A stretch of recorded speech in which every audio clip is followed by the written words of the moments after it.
You know, what would be really cool is if that front room could be the studio.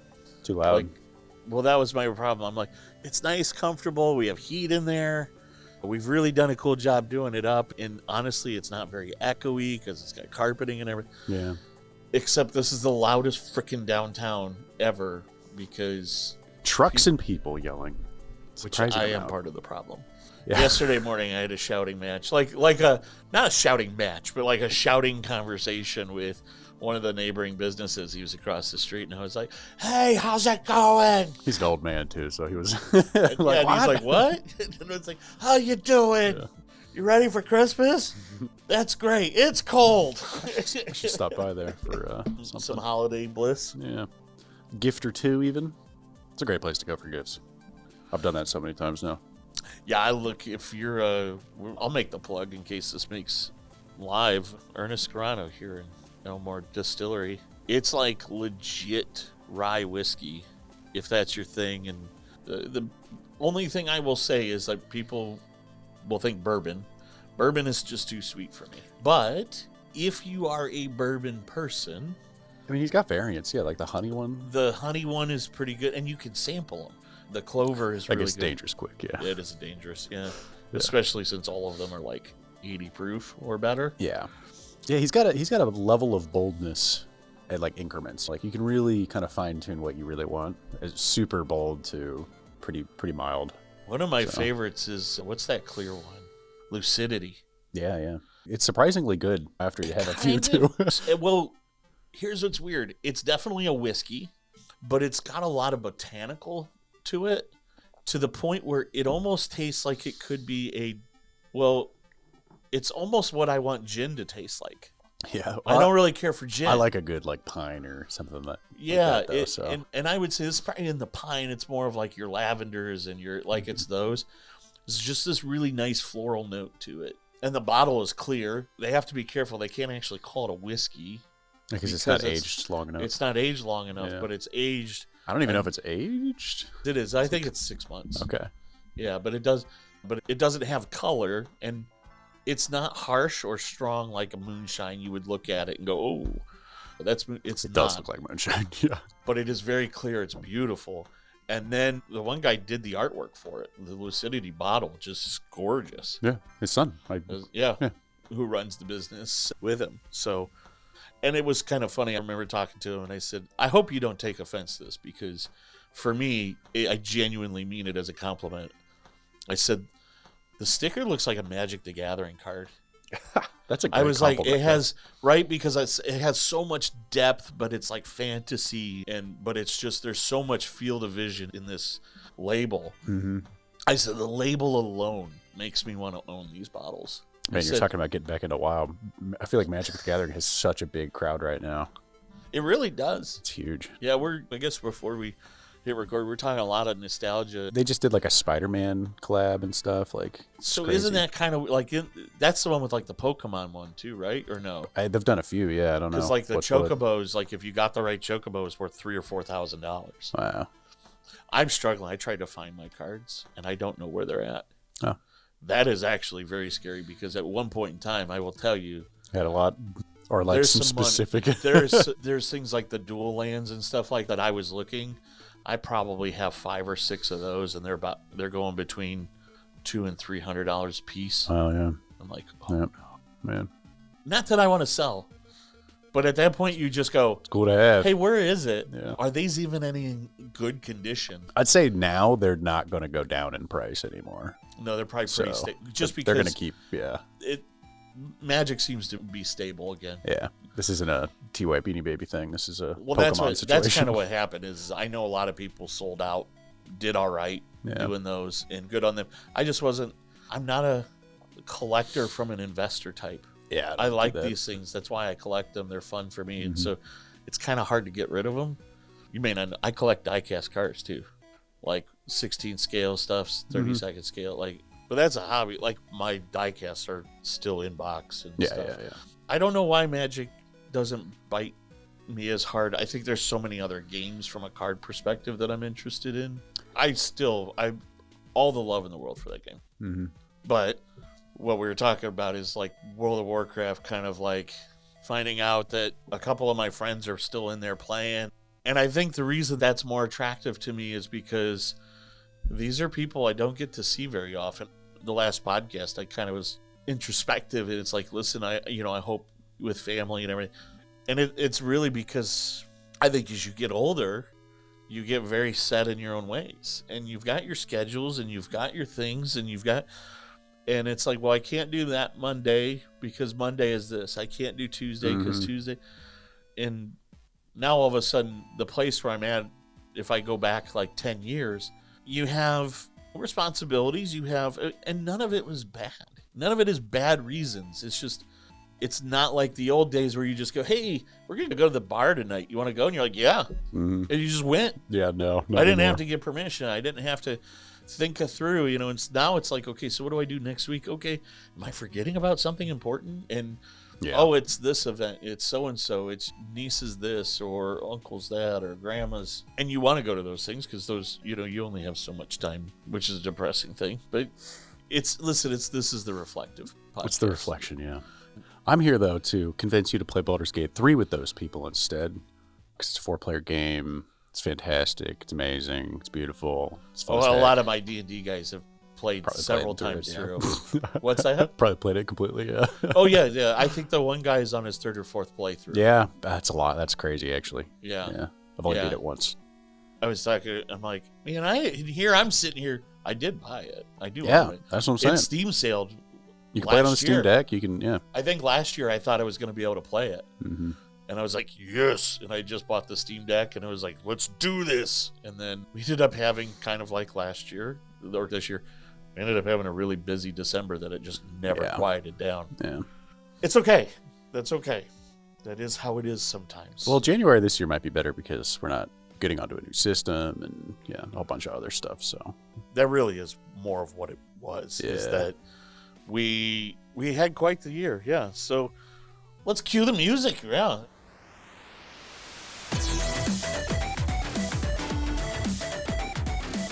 We're back one more time. I think I missed my intro to that. Should we do it over? No, that's not what kind of show this is.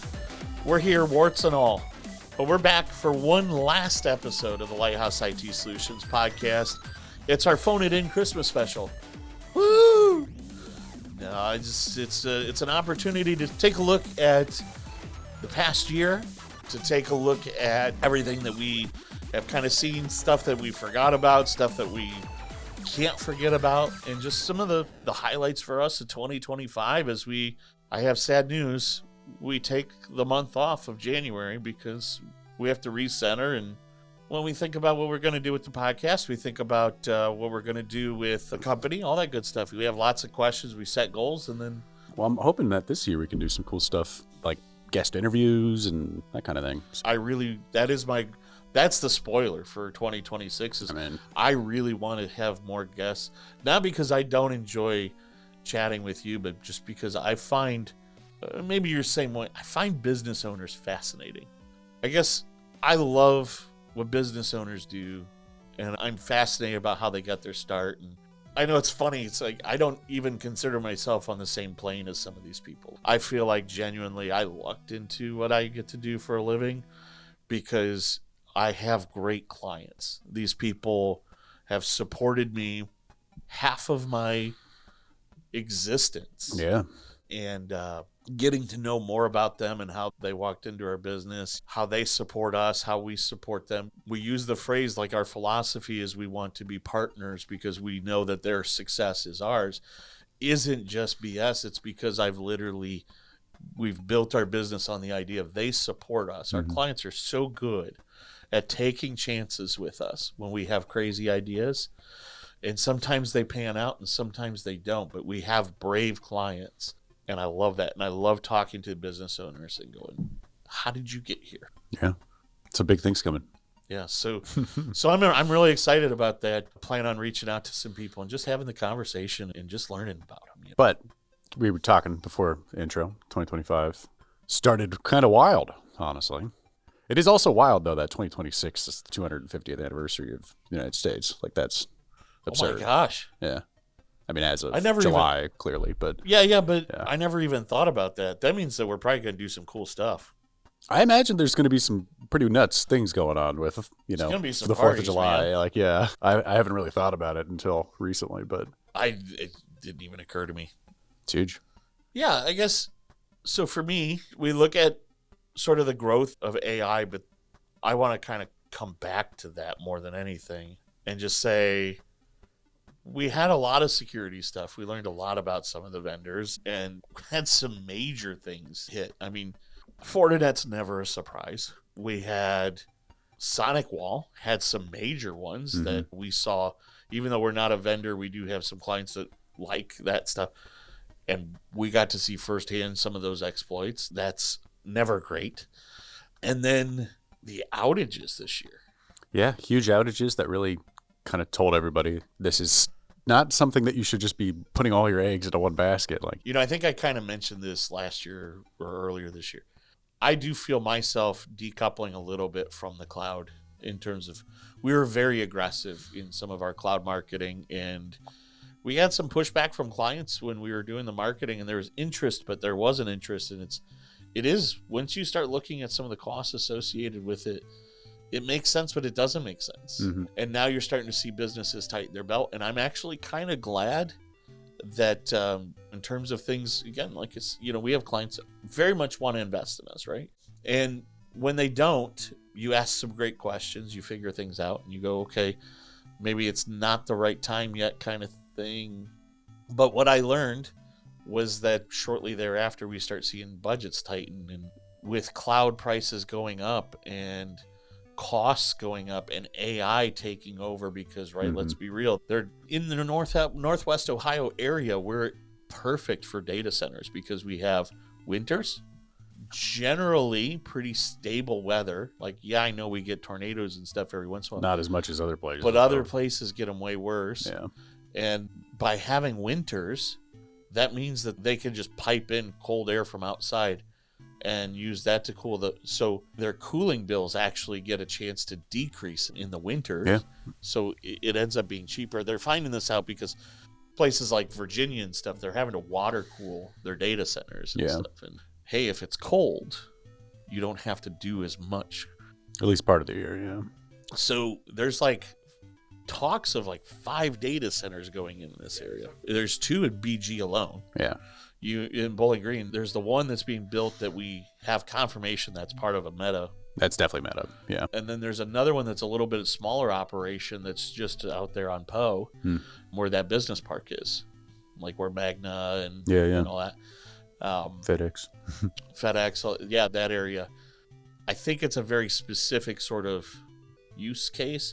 It might be outsourceable to AI or something like that, or you can look at it, and maybe it's just the scope of those other buildings, and then also going past the Meta one is huge. The Meta one's, to the point where they're upgrading water because, right? Yeah, they put a new water tower right in front of it. They have to have more water.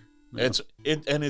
That Meta data center is literally right next door to the water system. So we got to kind of see that. That's still being built. Yeah, it's cool to see the water tower. Like, I saw a video on Facebook of the water tower being raised. We go to BG a lot, so I basically, apart from you see it every watching, you watch every stage of that thing being built, and you just go, "This thing's freaking huge." I think sometimes when we look at things, you look at them and you go, "Oh wow, that's not very big." But also, like, there's the very early days in a build when you're looking at the hole in your ground. That's not big. Then they put walls up, Then you start putting some of the walls up, and you go, "Oh dear." Yeah. And then when you close them back in, they kind of look a little smaller again. Yeah, but then like a semi truck pulls up next to it, and you're like, "That's gargantuan insane. Building." Yeah. So it's been really interesting, kind of watching that grow. Yeah. Data centers, security, outages. What else? What else did we learn this year, Griff? DeepSeek came out with the R1 model this year. Oh, that's right. Nuts. Doesn't that feel like they've been around for a while? Yeah. Took the world by storm. Yeah, I mean, it really gave, it was a revolution of open LLMs, I guess. And then now it's like not even that big of a deal.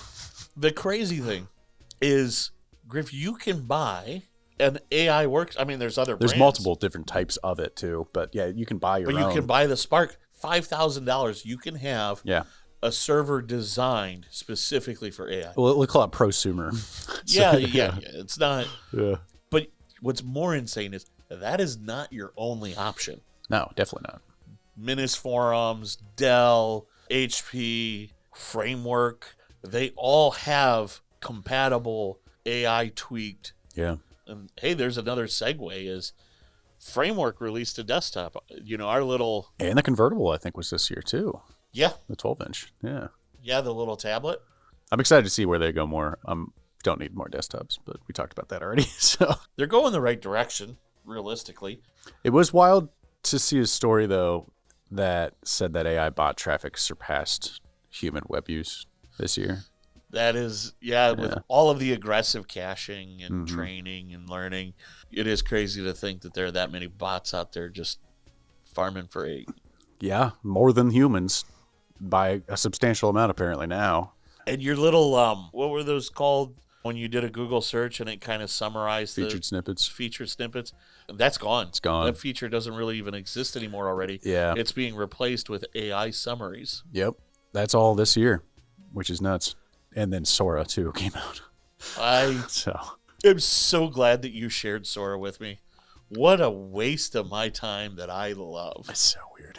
I'm glad it didn't absolutely explode after, because it was number one on the App Store for a while, but it didn't completely explode. It's just now it's being used on this. Here's my problem with the fact that it didn't explode. Yeah, it's not a safe space anymore. All those videos are on Instagram and TikTok. That's okay. So yeah. You were going exactly where the problem I have is people are extracting it off of Sora and putting it on the other ones. Yeah. Whereas Sora was great because there was zero question whether or not something was AI. Yeah, man. And now it's pulled off, cropped, and put on TikTok or Instagram. Mm-hmm. I had somebody send me because one of the big ones is a video of a Ring camera. Yeah. And it's usually animals and things on the stick. And somebody sent me one of those. I'm like, I saw that weeks ago in Sora. Mm-hmm. And you also know that the remixes that people do of them, so the styles, I'm like, that's the same porch. Yeah. Now it's not a raccoon, it's a cat. Cool. Okay. That's just a remix. Sweet. Or a wheel of cheese. I've seen some weird ones. A wheel of cheese. I've seen some real weird ones. There is some real weird ones. Yeah, the Sora was good. I enjoyed that one. All that content on Instagram, too, is now searchable, too. So when you post that sort of video on Instagram, Google finds it, which is kind of a new one. It's also interesting that Google didn't get forced to sell Chrome. That was pretty big. We thought for sure that at the beginning of the year, they're getting rid of search, they're moving their advertising over, they're separating from Android, something's going to happen, and none of that happened. Do you remember how we started the year with HBO being called Max? Oh, man. Yeah. We don't even know what's going to happen right now, actually. I don't think anything's been It is, but it's back to being HBO Max again. It is. But now somebody else has bought... Or is trying to buy. Yeah, I don't know. Well, that's Netflix. Yeah, I forgot. We didn't even talk about that, did we? Didn't Time Warner put in a bid, though, too? Who owns this, or who's going to buy this? So Discovery bought Warner, part of Warner Brothers. Yeah. And then last year, made all of those stupid decisions and scrapped all of those projects that a lot of people were looking at. So now Netflix is coming in to try to buy it. For a ludicrous amount. Billions and billions. Billions of dollars.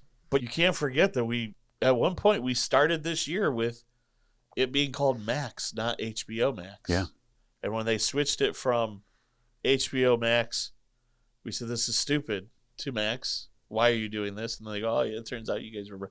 But they made it, they spun it. Hey, we've got this revolutionary name for this product. It's now HBO Max. You're like, you guys have been here before. We're going backwards here, guys. Yeah. It was Paramount who attempted to buy. But I think that fell through. Yeah. Warner Brothers rejects Paramount Skydance's hostile bid. That episode we also talked about the Pope trading card. Yeah. And then somebody had bought the card for a ludicrous amount. It was, I guess the previous Pope sold for $1,800.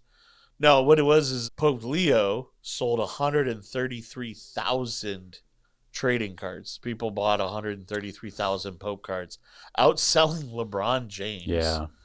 Otani's still out there, and rightfully so. Yeah. I bet you he sold even more since the World Series W. Yeah. Oh, yeah, and 23andMe went bankrupt. Folded. Yeah. Yeah, and that was a huge thing because of the privacy issues that could have come from it. But I'm sure some marketing company bought them. I think actually another... The past owner of 23andMe, who had originally sold, I believe, bought it. Because I thought when we were talking about it, we were talking about the market research companies. There were drug companies trying to buy it. Mm-hmm. And then you're like, that's not good because they're going to know, they're going to have your DNA structure. They're going to know about you. They'll start advertising to you that here you need this medication. The previous co-founder and former of 23andMe regained control in 2025 after the bankruptcy for $305 million, shifting it from a public company to a private company that's research focused, which is still kind of concerning. But it's not Regeneron or whatever that was originally it. Yeah, that's who we were afraid of. Yeah, crazy. Man, it was Microsoft's 50th too. I really liked their. I mean, it's probably not actually. Oh, the website was so cool. Yeah, where they did kind of a rebrand to show what it looked like, and like some of it was written as if it was Bill Gates. I don't know if it was or not, but they even posted the original source code of the first iteration and stuff. Like, it was sweet. It was really cool. And the Switch 2, which no one really cares about right now.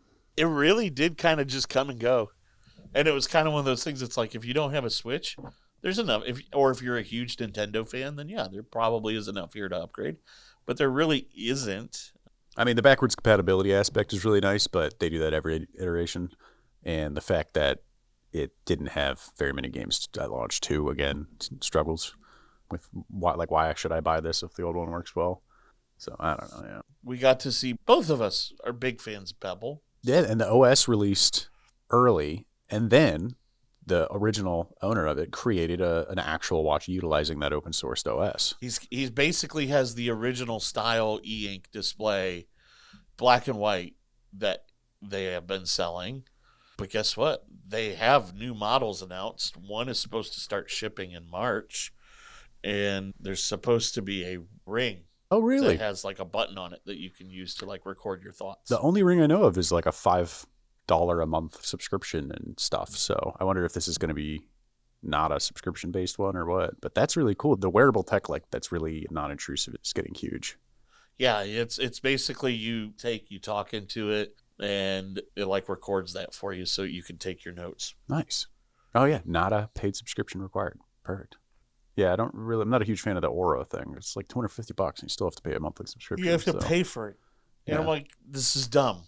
You're overpriced. I don't know what technology you have in there, but there's no way it's worth that money. Yeah. I'm a big fan of Pebble. I think that's sweet. Oh, I got like months on them. It was nearly everything my Apple Watch was years ago, but I didn't have to charge it every day. Yeah. In fact, thinking about charging it was like, once it started saying, hey, I'm going to die soon, you'd be like, okay, I'll charge you tomorrow. Yeah. Maybe. And you'll like it. Probably going to do even. Yeah, but so they have a black and white one, and they still have a color one now. But well, color one's not out yet. That's the one that comes out in March. Okay. Yeah. Alongside the ring. Sweet looking though, man. The color one does look cool. That one is kind of intriguing. We'll see. I'm guessing they're probably not doing too many batches of them. Yeah, slowly getting back into it. It's called Pebble, by the way, too. It's not just Pebble anymore. Yeah. Index 01 is the ring. It's a fun little name. Yeah, because I think it's supposed to be on your index finger. At least that's what Oh, and AOL dial-up ended. That was pretty big. So did Skype. Skype shut down fully, too. All weird things for things that we thought were already dead. Yeah. I mean, Windows 10 wasn't, but, that was we, knew that one. That was it's one of those, hey, did you know that AOL shut down their dial-up service? And you go, AOL up until this moment still had dial-up service? What? Okay. Did AI really do anything this year? That's my only thing, is I'm trying to think back on all of this year and all of the things we talked about. But I just don't know that AI really did anything or produced anything. Oh, yeah? I mean, Sora 2 alone was pretty huge. No major, what's that? I mean, Sora 2 was pretty huge. Nano Banana 2. Yeah. Just released, and that's incredible. Yeah, Claude Skills. Claude Skills actually was really cool.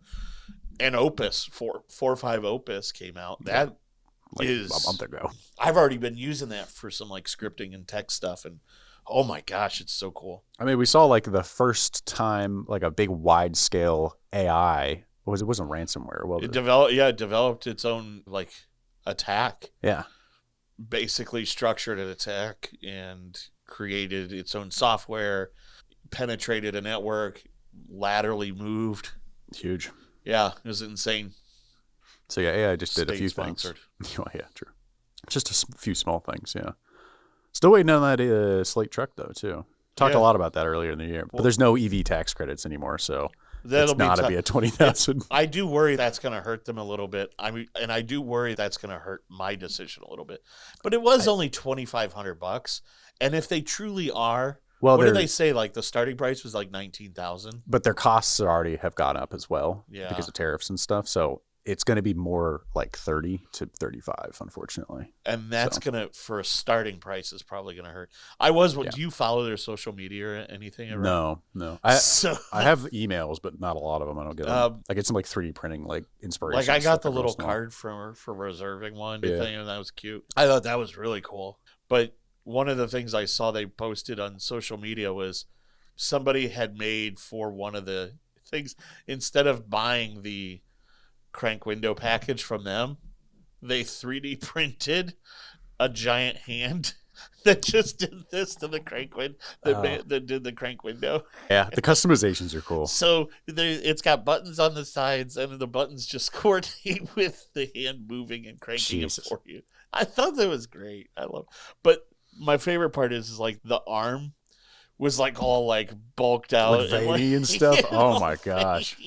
I am a little worried. I think it's still the right direction to go, and it still could be a really good value. I hope so. It's going to be right up where Telo's at, though, too, now, which is about 30 to 40,000. So they were trying to get underneath that. But the Telo mini trucks are going to be basically the same at this point. So that is a little concerning for me. Yeah. But that probably means that they're going to go up a little bit in price. Because, those are basically almost K trucks. Right, like the equivalent of, and I've got a soft spot for K trucks. They look like K trucks. I mean, but the it's Slate the same is about the size of the Ford Maverick, right? Smaller, yeah, just a little bit. Mm-hmm. Yeah. This is smaller than a Mini Cooper, or about the same size as a Mini Cooper, the Telo. So they're close. So that could be real interesting. I still think the Slate, because you can do so much with it. The fact that you can turn it into an SUV-looking vehicle pretty easily. Yeah, customizations are the way customizations bigger. Look really cool, and it's supposed to be there's certain things that they're going to release information about, so you can 3D print your own add-ons. Yeah. And I think that's really cool. Like you can 3D print your own stuff. And it sounds dumb, but I do like that everything on it is kind of plasticky replaceable. Like the panels on the sides, utility the whole vehicle, thing. Yeah. Right? So, Like, doesn't that sound great? And I wonder if my new car has played into the fact that I love the idea of this Slate, which has just almost no tech, because it doesn't have any tech unless you put it in there. Yeah. And it's got AC. It's got AC and it's got an instrument cluster, but the infotainment system in the center, it doesn't have any of that. It's just use your phone. And I would say or kind of permanently place an iPad or something. Yeah. But you obviously needs to have some type of data plan or something. But again, you would do that. I've got CarPlay in this car, so largely the infotainment system doesn't really matter. That's pretty sweet. But also all of the little naggy safety features on new cars. And this one probably won't have lane keep assist, and it's like you're on a dark road and you're trying to get over and it goes, I think you're about to steer off into this ditch. Yeah. And instead it picks to steer you into oncoming traffic. And I just feel like it's almost like simpler. And in the beginning I was like, I'm definitely not going to have crank windows. And the more I thought about it, I'm like, why not? Why not? It's kind of cool. It's one less thing to go bad. I also saw that their implementation of the power windows is great, but it's not like as the driver you could roll both down. Oh, it basically just replaces the handles with a motor. Yeah. So there's no central. But you could do one on one side and one on the other. You could do crank and for the passenger. That is true. You could, the passenger. But at that point, it's like, but if I want to roll both windows down, you couldn't do it from the driver unless you reached over. You couldn't do it while you're driving. Yeah. But so at that point, I'm like, why am I spending this money? Yeah, I'm pretty excited. And now that I've had an EV a little bit, I don't really have the anxiety that people talk about. So you've kind of learned. Yeah, it's really not that bad. It's not going to be that bad. I understand, my car's 2018. I understand back then when there wasn't infrastructure, but it's changed quite a bit. It's not just there's infrastructure. There's really good infrastructure. I think for me, the standout is you have something like this. It's battery powered, sure. you look at the average mileage, for most people, your daily driver could be an EV and you never have to go get gas. Yeah. And then, okay, the money you're saving on gas, rent a gas car if you need to take a long-term trip. Yeah. That way you don't have to worry. Because that's, I think, where my big anxiety would come from. Yeah, long trips. Taking a long trip. Yeah, even if I drive to like Cincinnati, I still take my gas car. But Then also, you don't have to worry about it. I do that frequently in the winter too, and the winter isn't great for batteries. So Yeah. But I do have I love the thought too, like, do not get the long range version if you use heavier. it for a smaller commute, because you will actually get much better efficiencies, because it's just literally heavier. That's kind of where I came off. The first time I think we talked about these slates, I spec'd them out, and they've got a real cool builder. Mm-hmm. I expect it to be almost minimal, because like the more I think about it, the more I'm like, honestly, less is more in this case. Yeah, there's a couple little things. I think the wheels are a little chintzy, but I've also gone back and forth because I also am starting to love the steel disc looking wheels. By and large, I think what I would do is do the cargo type SUV package so that it looks like a truck so that you could store stuff, but then got a cap. It's effectively a cap. And then I wouldn't put back seats in it. Yeah. So it just, that way it's just a cargo vehicle. We could use it here for our team to use as a vehicle, and that way it gets, because most of our client visits, right? You could easily do that. And the crazy thing is, depending on what we need to drive, there's chargers here in town. Yeah. So. Yep. Super great. I'm into it. Same. So we have that to look forward to next year. Let's just make sure we don't get matching colors. I don't want to be fully twinsies with you. But I mean, I'm probably going to give it a little bit to make sure that they don't there's die no on way. the lot. There's no way we're getting on that first. I think there's plenty of other people who are probably pre-ordered way before we did. Probably, yeah. We're probably weekly 27 before our numbers get called, and hopefully our numbers get called. Maybe. What else do we have? We talked a little bit. We had the Louvre, the heist. Yeah. Ends up that their access control system, the password is Louvre. Yeah, okay. Well played on that one.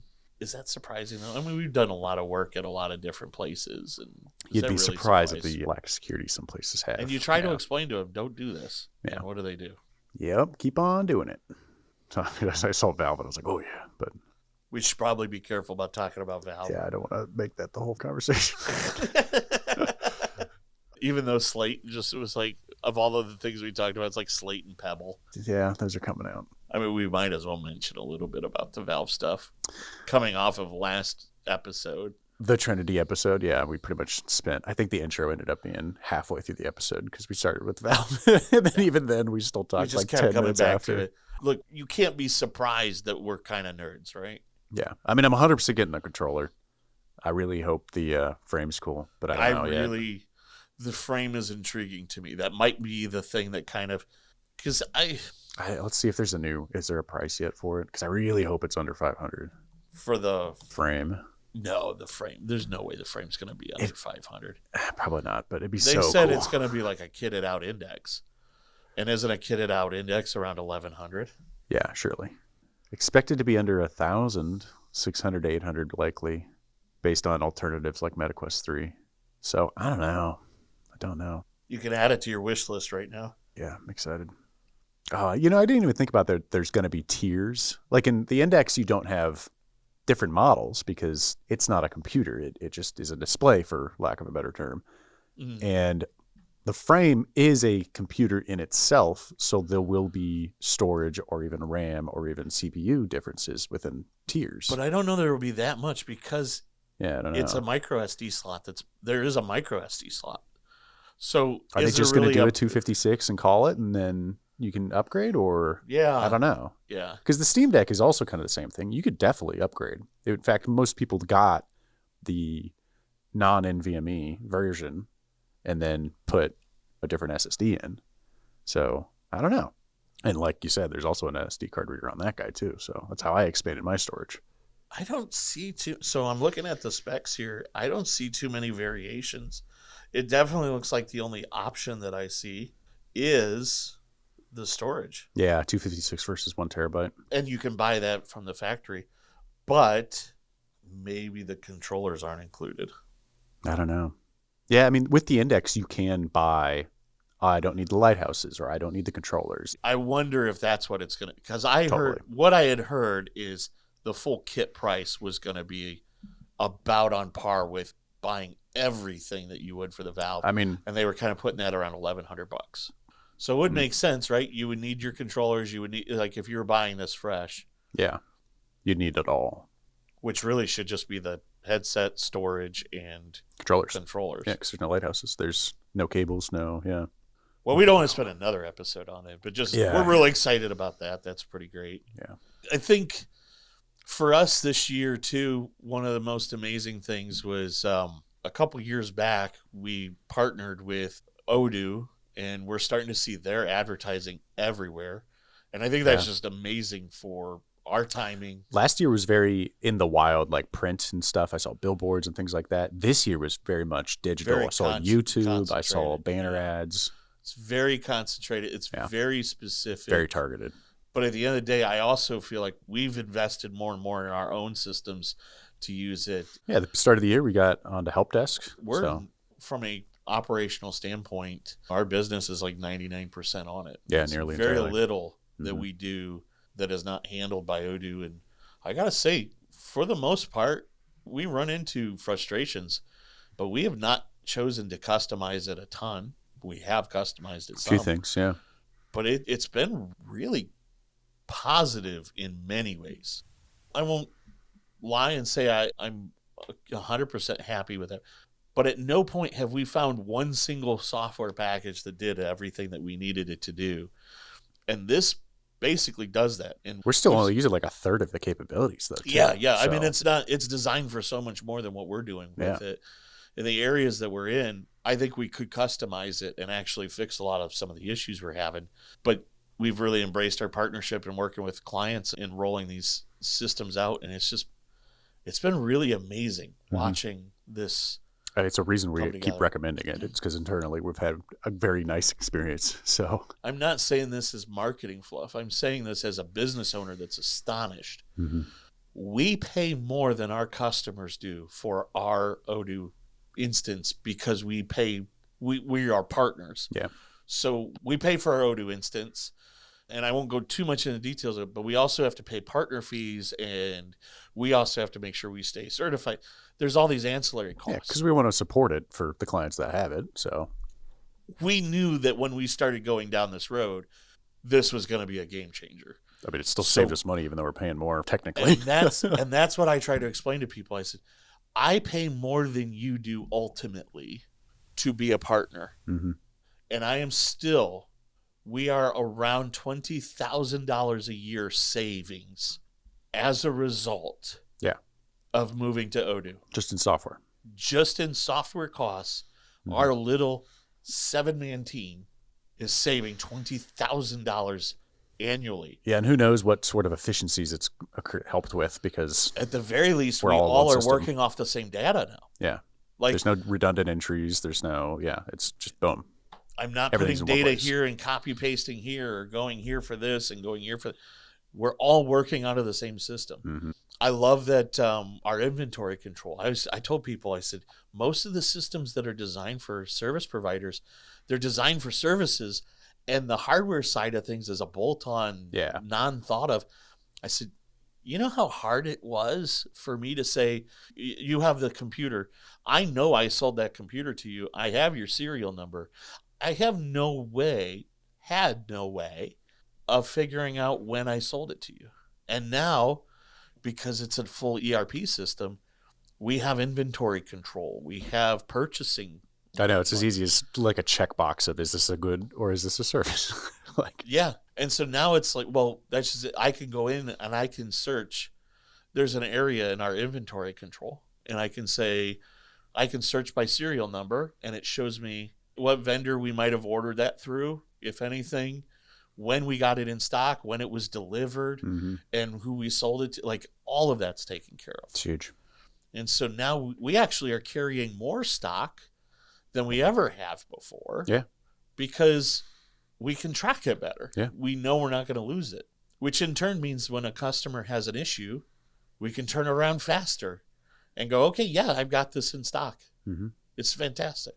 huge help Yeah. in every way. I mean, my side alone feels really nuts. So. Yeah, you guys have been on it. Your side, the Momentum side, started the project side a about year a year earlier. before. It was 6 months before. Yeah. And it went really well. And yeah, there's some hiccups on the help desk side, but overall, even client portal software. We used to have to pay for client portal software. Yeah, now they can just look at their own tickets or orders or quotes or whatever, and it's all right there. Everything is in one spot. Yeah, just log in. It's just such a... So what do we see more of in 2026? If you think that we're done talking and bragging about Odoo, you're wrong. Version 19 is so cool. Yeah. It's got a ton more AI inventive features. And I'll also just say we've got some really unique partnerships with some people in the Odoo community that I cannot wait to see what comes out of there. So it's really exciting. I'm going to keep making the plug. If your business, with all of the changes that Intuit's requiring QuickBooks users and all of these things that we see, like, look, it might be the time to look at something like an Odoo to manage your business because it's one spot. Yeah. I mean, heck, you host your website on it, right? Like, depending on if you choose to license it, right? You can do social media management. It literally aggregates everything you could possibly need to know about the clients. Yeah, you're tired of importing your context from some system into the email marketing? Like, our AI Summit, all of the seating and reservations was managed by Odoo. Yeah, the events, yeah. Mm-hmm. The follow-up survey, that was Odoo. Everything. I mean, it's got so much more that we don't even use too. Like, technically it has VoIP. Technically it has like a Teams knockoff. It has a VoIP client. Yeah. And I've been working on that.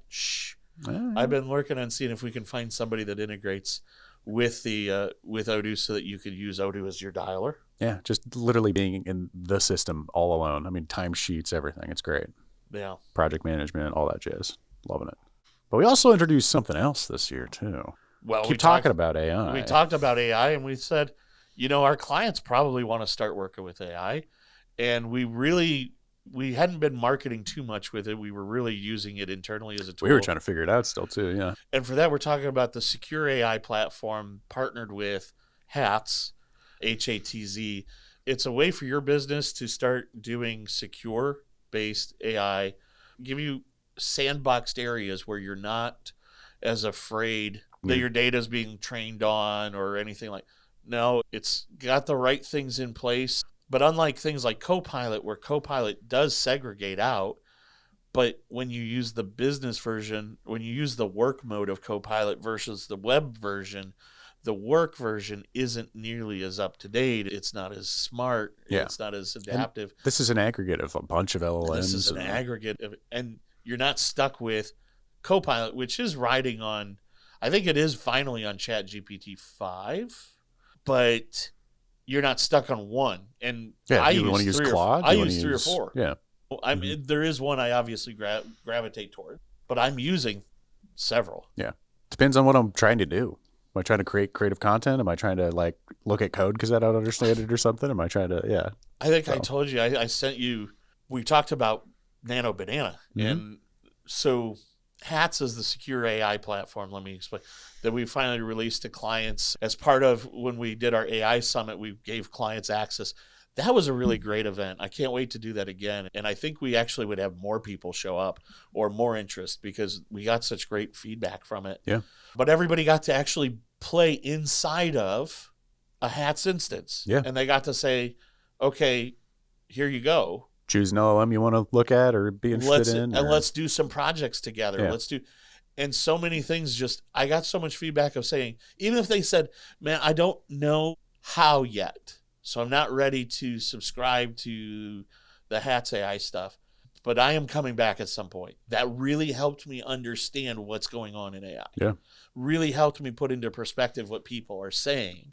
And I loved that. It made me feel good because I think we were in it at the right time, talking and sharing with people about how they could start leveraging AI.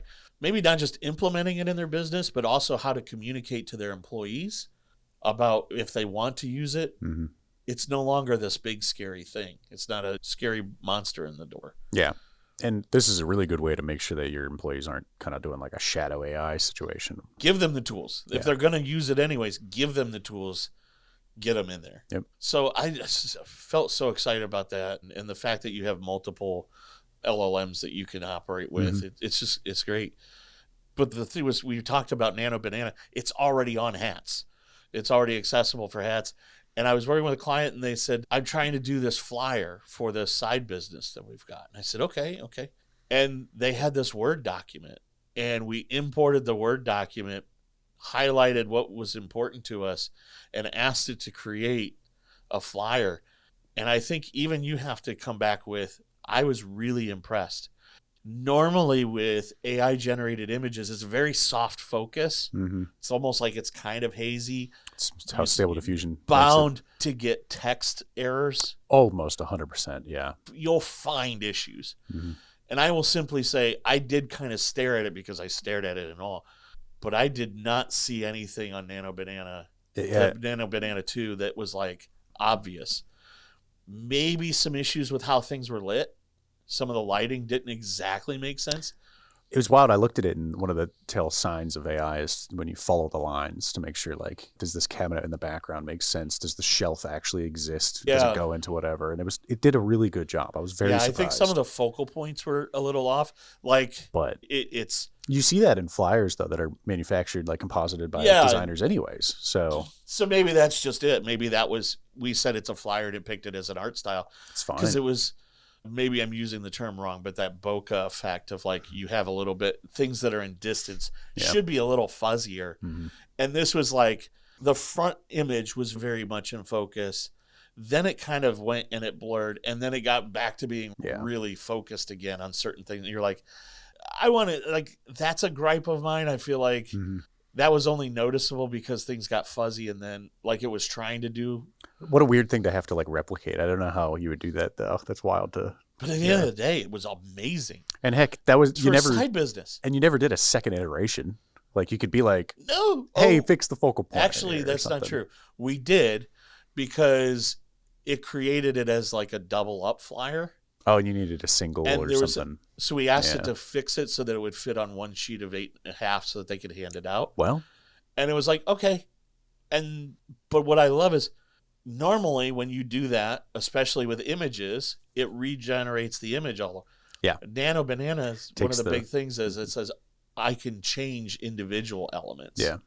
And that's what it did. It fixed it. So what you would expect is that it was going to mess up their parts. The original photo.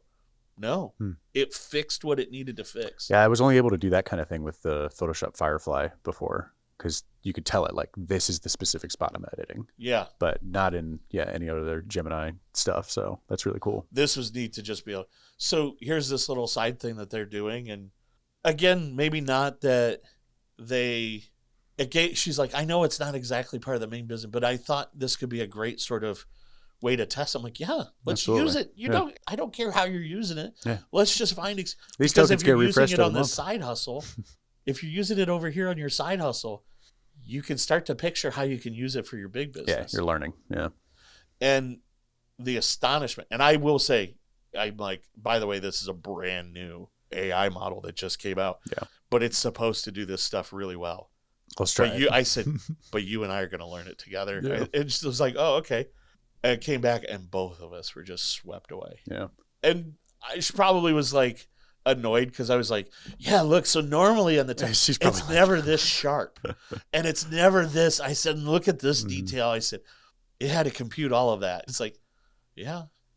Like, and I think she was just, this is really cool. Mm-hmm. This is amazing. But in my head, I'm like, no, just 5 days ago. Yeah, this wasn't a thing 5 days ago. 5 days ago, this would have been garbage, and we would have had to edit it. Mm-hmm. But this is, I'm like, this is production ready. You download this, you send this to Office Max, and get this printed out. Yeah. So we've got that as an offer, though, is this big secure AI chat platform that definitely get it, because as we do this inaugural, I'm actually doing open office hours as part of it. So if you have questions or things like that, you can just hop in and go, hey, I have a question about this, and we can talk about it. And like I said, that's how this came about. It didn't cost anything extra. It was just, I want to learn how to use it. So I pretty much just kind of open up Teams, leave it open. You get an invite, you just join, and we can talk about whatever you want to talk about. We can work on it together. Yeah. And that way you're starting to learn on it. You really want to encourage people to use it. So, and I highly recommend, the business owners and people like that to do this and look into it so you can understand it, so you can roll it out and explain things to your own team and make sure people are being safe and that kind of thing. When we we do have very much like a sample model, like a sample plan that's got which is a fixed honestly number of pretty expansive. Like, it's pretty big. You can do quite a bit. Yeah. Yeah.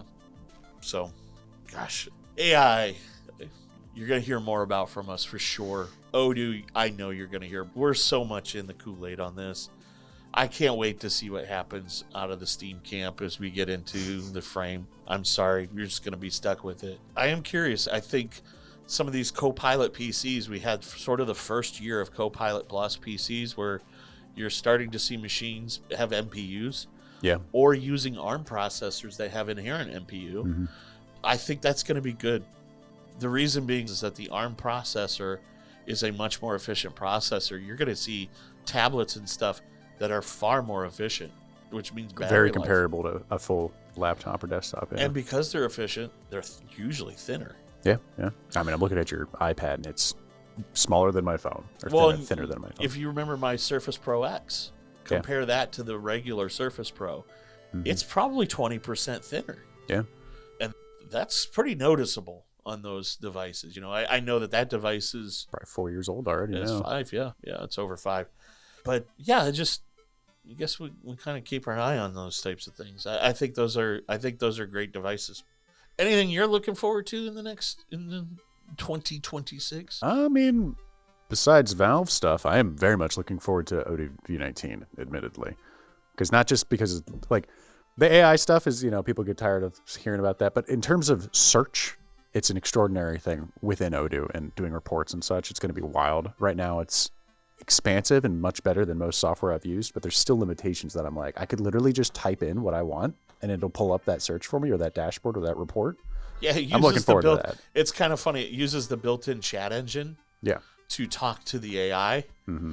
And so like you would talk to another user. Yeah, I mean, being able to just say, only show me billable entries for this project within this date range. How can I see this? Boom. Yeah. Here you go. Mm-hmm. So it's a small thing, but for me, I think that's going to be really nice.